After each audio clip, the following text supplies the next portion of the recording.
ამერიკის შეერთებული შტატები საქართველოს 30 მილიონ ამერიკულ დოლარს საარჩევნო გარემოს გასაუმჯობესებლად გამოუყოფს. ამის შესახებ ბარაკ ობამას ადმინისტრაციის წარმომადგენლის თინა კეიდენაუსა და ოპოზიციური პარტიების შეხვედრის შემდეგ გახდა ცნობილი. რა ფორმატში ითანამშრომლებს ხელისუფლება და ოპოზიცია და როდიდან დაიწყება ახალი საარჩევნო კოდექსის შესაქმნელად აქტიური კონსულტაციები ნანუკა იორდანიშვილი გიამბობთ.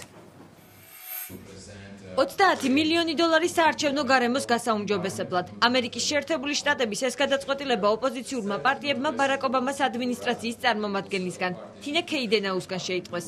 ახლა შესათანხმებელი ის ფორმატია, რომელშიც ხელისუფლებამ და ოპოზიციამ უნდა ითანამშრომლონ.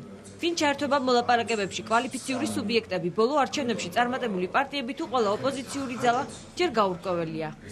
არც თლად პირველ ვარიანტს უნდა დავეყნოთ, რომელიც კარს მიუკეტავს ძალიან ბევრ პოლიტიკურ სუბიექტს, მაგალითად არიან პოლიტიკური პარტიები, რომელმაც საერთოდ ბოიკოტი გამოუცხადეს არჩევნებს, მაგრამ ისინი ავტორიტეტული პოლიტიკური პარტიები არიან. მე არ ამგონია ან ერთი ფორმატი, ანუ ვინ იქნება მედიატორი და სად შევიკრებები ჩვენ და მეორე რომელი პოლიტიკური პარტიები მუშაობენ აქ, იყოს გადამწყვეტი. ხვდებით? გადამწყვეტი არის მესამე უმთავრესი.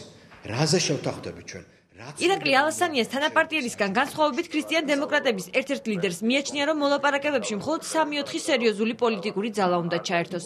ლევან ვებხვაძე ფიქრობს, რომ NDI-ის ტრადიციული ფორმატი უნდა შეიცვალოს, როდესაც მოლაპარაკებებში ყველა კვალიფიციური სუბიექტი მონაწილეობდა. მე ვფიქრობ, რომ 13 პოლიტიკური ორგანიზაცია, რომელთაც პრაქტიკულად ხელისუფლების გარდა 90% ოპოზიციური ასე ვთქვათ ელექტორატისა ნაწილდება. მე ვფიქრობ, რომ 13 პოლიტიკური ორგანიზაცია სავსებით საკმარისია იმისათვის, რომ ჩვენ ხელისუფლებასთან ერთიანი პოზიციით წარვდგეთ. ახალი მემარჯვენეების წევრი მამუკა კაციტაძე ამბობს, რომ საერთაშორისო ორგანიზაციების მონაწილეობა საარჩევნო გარემოს გასაუმჯობესებლად პროცესის სანდოობისთვის აუცილებელია. მისი თქმით, მოლაპარაკებებში ყველა მონაწილე წინაპირობების გარეშე უნდა ჩაერთოს.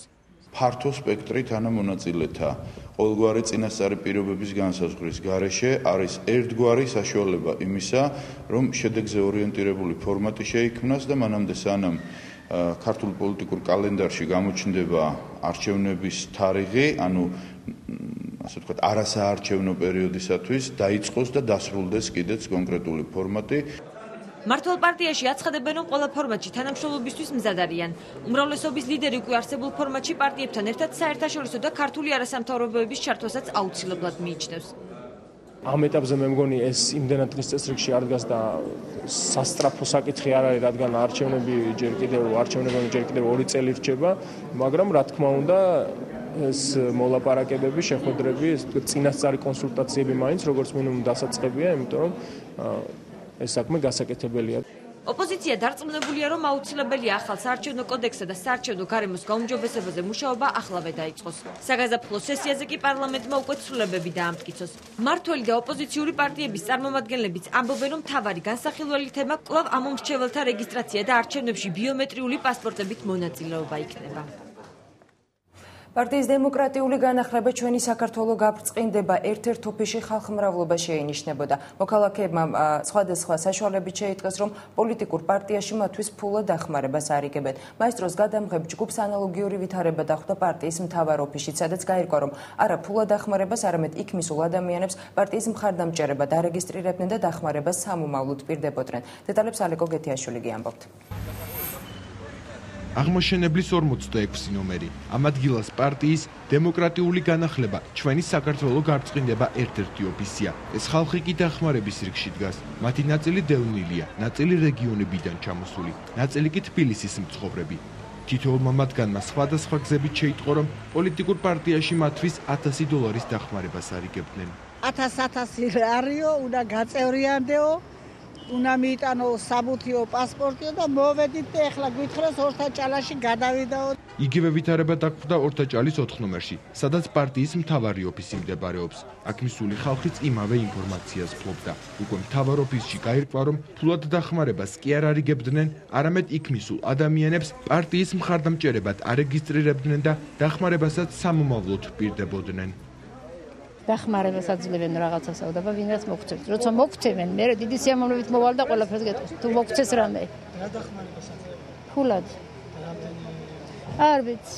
მისდენ მიმართულად იყოს გამოყენებული ეს $1000, რასაც ჩვენ დაგერიცხავ და მე გადამოწმდება ყველაფერი და შესაბამისად ალბათ. როდის დაგერიცხავთ? ალბათ 3-4 თვეში. ასე.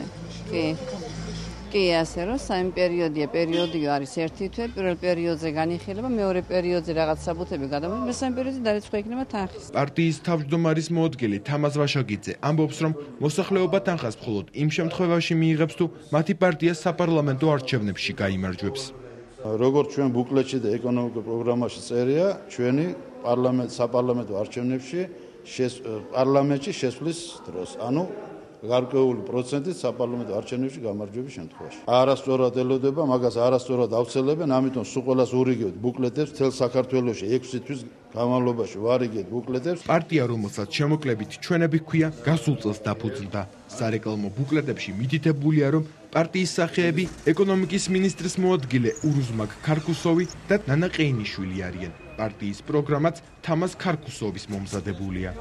მაესტრო ნანა ყეინიშვილს ტელეფონით დაუკავშირდა. ის ამბობს, რომ არც თვითონ და არც მისი მეუღლე პარტიის წევრები არ არიან. სახეებად ისინი მხოლოდ პროგრამის გამო დაასახელეს. ქარქუსოვის პროგრამა იყო ამ პროგრამის პრეზენტაცია საქართველოს აკრედიტებული დიპლომატიური კორპუსის წინაშე და საქართველოს ეკონომიკური აკადემიის წინაშე ბატონ აკადემიკოს ლეო ჩიქავას ხელმძღვანელობით.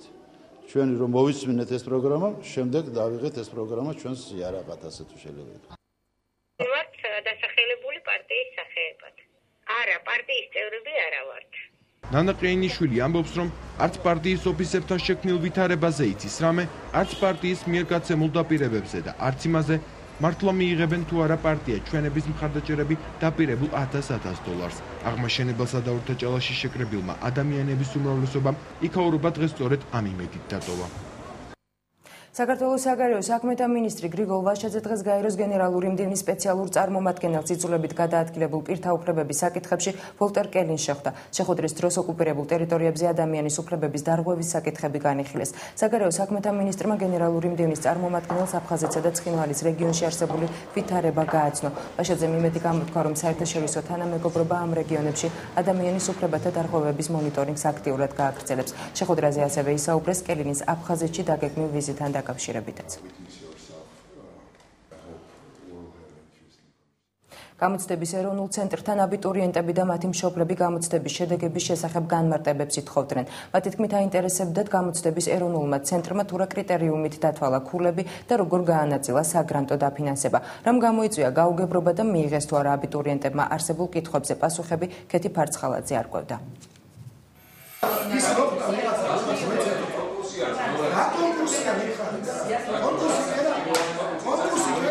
თორნიკე ბეჟაშვილის მამამ ვერ გაარკვია, რატომ ვერ გახდა მისი შვილი სტუდენტი. მაშინ როცა ჩარიცხულთა ბაზაში მასზე დაბალქულიანები აღმოაჩინა. გამოცდების ეროვნულ ცენტრში მსგავს შეკითხვებზე პასუხს დღეს მრავალი ადამიანი ითხოვდა.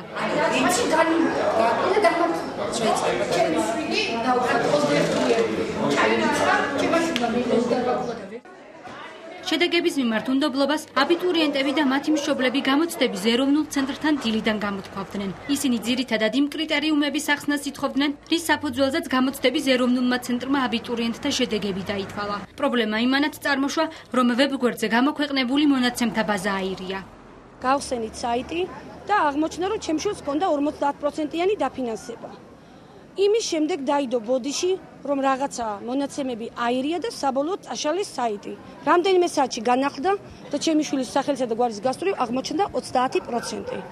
მაინტერესებს ეს რის გამო? გამოცდების ეროვნული ცენტრის ხელმძღვანელი მაია მიმინოშვილი განმარტავს, რომ მონაცემთა ბაზის არევა მნახველთა სიმრავლემ განაპირობა.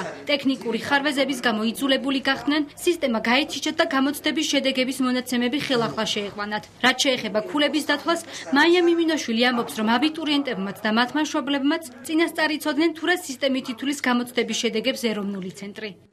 ერთმანეთს ეჯიბრებიან საგრანტო კონკურსში აბიტურიენტები, რომელთაც ერთი და იგივე გამოცდა აქვს ჩაბარებული. ანუ სიტყვაზე რომ მათემატიკა ჩაბარებული, არ ეჯიბრება ისტორია ჩაბარებულს და ასე შემდეგ. თავარ შეცდომას დათვლის დროს განსაკუთრებით მშობლები უშვებენ იმ შემთხვევაში, როდესაც ადარებენ ერთმანეთს მათემატიკა ჩაბარებულების საგრანტო ქულას, ისტორია ჩაბარებული საგრანტო ქულას. ქულების დათვლა და საგრანტო დაფინანსების მიღება წელს განსხვავებული წესით მოხდა. სწორედ ამ სიახლეს უხსნიდნენ ინდივიდუალურად დღეს გამოცდების ეროვნულ ცენტრში იქ მისულ ადამიანებს. მათი ნაწილი გამოცდების ცენტრს კმაყოფილი ტოვებდა, ნაწილი კი ბოლომდე დარწმუნებული იყო, რომ უსამართლოდ მოექცნენ.